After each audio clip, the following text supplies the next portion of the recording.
Welcome back to another episode of the Jacksonville Buzz. I'm Steve Strum, as always, with the peaceful Colonel Chris Budihas. How's it going, man? Going great. How are you? I'm doing great. I've got great friends on this show today. I mean, you and I have been putting up with each other for a while. And Sid, you've been here before. Yeah. Guys, I'd love to take an opportunity real quick to introduce Sid McNairy from the Art of Peaceful Living. I've had you on before. We've talked about a lot of stuff. You're doing a lot of really cool things. But today we're here to talk about a global award that you just received in conjunction with all of the work that you've been doing to help other people. Yeah. Tell our audience a little bit about Sid McNairy, who may not have seen a previous episode. Well, I'd have to say that when people look at me, when they are around me, they'll feel peace. That is what I'm about. That's my mission.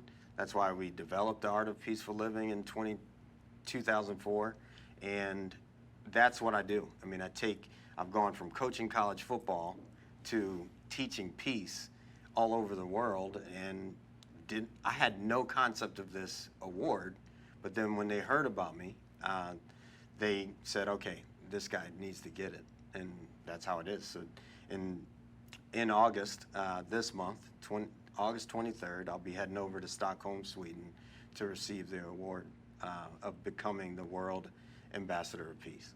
Congratulations. Yes, that's thank awesome. you. Thank you. Yeah, what That's an achievement. fascinating. So, for the audience, question: how do you define peace, or how is peace defined? Well, for me, Yeah. and peace is a frequency. A lot of times people think, oh, peace is this mystical thing.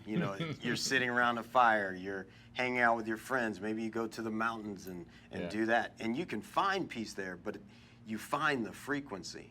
And so peace is this foundation for me that when I have peace, I get to experience love.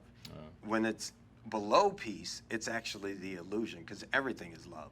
So that's how it really, when I talk to people, it's like, okay, we've got to get you to peace so that you can experience love, and that moves people forward from there. So it's a frequency. And it's not just feel-good stuff. No. Obviously, peacefulness is feeling good. I mean, you feel good about yourself. But we're talking a little offset. You're literally talking about this frequency of peaceful living, and the frequency by which you exist has direct ties to physical ailments. Tell us a little bit about that work. I mean, you were talking a little bit about how a sound frequency can destroy a bridge versus a wrecking ball, and that there was a gentleman, Cal Berkeley, I think. Yes, that exactly. Tell our audience a little bit about that. It was a very fascinating piece that you were talking about. So you have frequency. Everybody can feel it. And people may be like, well, I don't know about that. Well, think about when someone walks in the room and you all of a sudden feel what they are feeling. They may be angry, could be the life of the party. You know when that person walked in the room. That is a frequency. That is a feeling. So when we talk about peace as a frequency, it's the highest frequency you can capture before enlightenment. And so that's what we work with people with, is getting them to that place. Because if you're in shame, which is the lowest frequency out of being numb, being absent, then as you move to shame, you start to climb. But disease is under 150, which is anger, guilt, hurt, shame, all the things that we assume are kind of negative, because they are. They drop your frequency. Now, when you pass 150, anything's possible. And you get to peace, which is 600 plus, then all of a sudden you've started to erase everything in the world that's not there to lift us up. So you're talking about, I got to wrap my head around this one. So you're basically saying that through your work and studies, not just your work and studies, but studies in this sphere, is that your mindset and how you feel about yourself, things, extraneous events, resonates in a sound frequency. Yes. How do you help people understand how that is part of their pathway to being the best version of themselves? That's got to be hard. Well, it is Stick your finger in an until electrical socket? now, Yeah. because now it's been in Germany, Russia, Japan, and China have had what's called an AO scan. And you can take someone's voice frequency, because it's sound, right? Everything is sound. It's always vibrating. So you can take someone's voice frequency, and it will calculate all the notes that come out. If your liver's squeezing harder than when it's at ease, it's going to create a different sound in your body. And this AO scans measures everything in your whole body, Yeah. from your blood to going into your cells, noticing your DNA. It is literally able to see everything. So now if we bring your frequency up, you're actually starting to heal. And you're going to be the global ambassador for this. No, now the award is The for global doing ambassador it. piece. Yes. The Frequency what we business. do is that's the frequency business. And that's your professional acumen by which you are helping other people. yes. Got a couple of things here on the table that might have your picture on us. Last time you were here, you had this one. Now you've got a whole bunch of other ones. Tell us a little bit about some of your I mean, you've got so many things that you're doing. I mean, I could spend a half hour talking about that big old ring on your finger. But like, you know, I mean, what are some of the works you've done? I mean, I've had opportunity. I've got a book that you gave me that I read, and you know, tell me, for our audience, what are some of the literary works that you've done? You know, I'd have to say it kind of goes in order of my life as my life has moved, right? So I left coaching college football. That's what the rings are from. And when I left coaching college football, I wanted to begin to get back to peace in my own body. So that started out with yoga and life empowerment. So I taught people how to get into a practice for themselves, how to move their body. And then it became, okay, I'm Native American. I had to tap into that level of spirituality, which is the warrior within. So it helps people go. They don't all have to go sit on the mountains 4 days, 3 nights without food or water.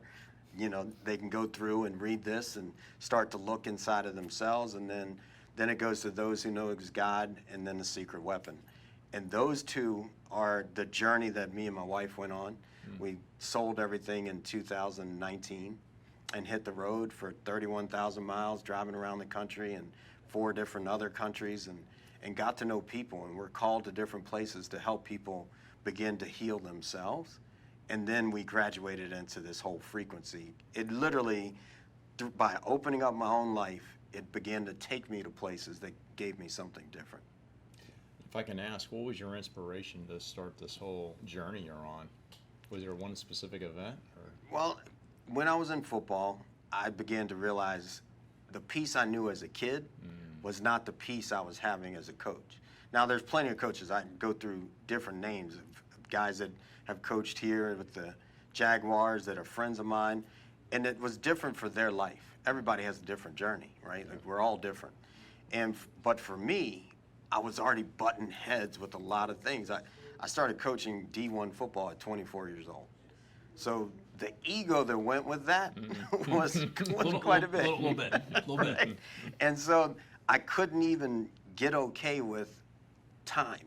You know, I couldn't understand, why am I not moving faster when I was 24? You know, so by the time I left coaching, I began to see, okay, how can I get more peace in my life? And that took me on a whole nother journey. That's great. Yeah. It's absolutely fascinating. Yeah, I mean, you know, there's just the tip of the iceberg. What we'll do is, I know you've got lots of links, right? You got the book link, your coaching link, you've got the thing with the frequency link, you got the place where you're going to go with your work. You've got all the Sid links. We're going to take all the Sid McNairy links and we're going to put them on our website, thedailynewsnetwork.com, so people can come check you out, look at the book. You know, as we take it away, what's that one thing you'd like to tell the audience? Well, I've seen people interviewed, and most people don't believe world peace is possible. Now, anything's possible. Absolutely. So world peace is possible. Peace is possible, but it starts with each of us. We all have to do the work.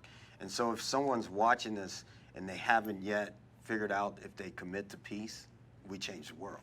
So if everyone will just commit to peace that sees this, we have a different place for everybody. Colonel, you got to send the memo up. Yeah. I think Making an order, actually. You got to make it in order. There you go. Now, I will say this, though. If you're going to send a memo, when they bring me over to Stockholm, Yeah. the idea is that I come back and be the peace ambassador for the U.S. So let's That's send great. a memo. Well, you know what? You got to come back, put that award right here, and talk about the things you've learned in your travels. Right on. I know it's good to see you again, man. You Yeah. know, I really appreciate you taking time on the show to talk about kind of what you've been up to, kind of where you're seeing your next steps, and you know, congratulations on that award, because you know, not everybody I know gets to roll out not to at all. Stockholm and do the thing. And as always, without you, can't do it, man. No, thanks. And Yeah. guys, thanks so much for joining us today on the Jacksonville Buzz. If you like us, share us, and remember, live with gratitude.